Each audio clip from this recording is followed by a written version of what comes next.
I remember in school when we were learning about the Civil Rights Bill, and the first time that I'd really seen was really in history reading about the filibuster being used like that was when Democrats used the filibuster, and it was something like 84 days.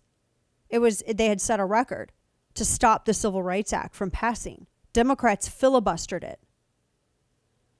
And I thought, oh, and that's when I wanted to learn everything about this rule, this regulation in the Senate, because that fascinated me. That, can you imagine, not just like being on record opposing, but, and because some of the stuff they said was crazy. Can you imagine the C-SPAN cameras back in that day? Can you imagine some of the racist stuff you'd heard the Democrats say on the Senate floor? Holy cow.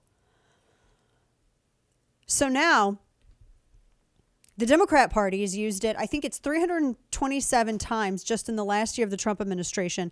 And my friend Jeff Dunance notes that the Democratic Party minority, when they were the minority party, they used it almost once per day, 327 times. And now, that's when they loved it. And that was just a couple of years ago. Now suddenly, the filibuster is Jim Crow. Literally, that's what Democrats have said. And the reason they're saying this is because Democrats desperately want to nationalize elections. They want to deconstruct the 10th Amendment of the United States. They want to move the responsibility of elections. And this is going to be very controversial for people who are ignorant of their own Constitution. Voting is not considered a natural right. There are civil rights and there are natural rights. Natural rights are the very things that are explained in the Constitution as being protected against government. Whereas a civil right is a right that is created by men and women in government. That is the difference. Natural rights may not be abridged, but civil rights can be legislated away quite easily.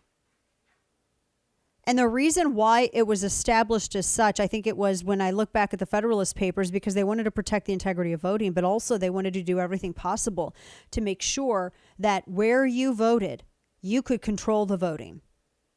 You and the people in which you share your community, you can determine how you want to vote.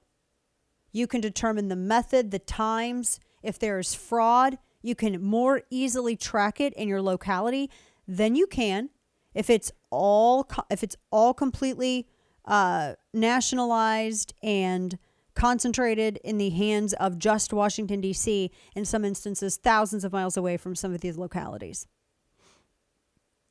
They want with the Voting Rights Bill to take elections. This is not about voting access. The Voting Rights Bill isn't about actual individual voting. The Voting Rights Bill is about taking voting and states' power away from them. If you actually read the bill, you can go to thomas.loc. It's online. You can read the current draft. Which I have. This is not about individual voting. This is about robbing states of their power to control how the voting process begins.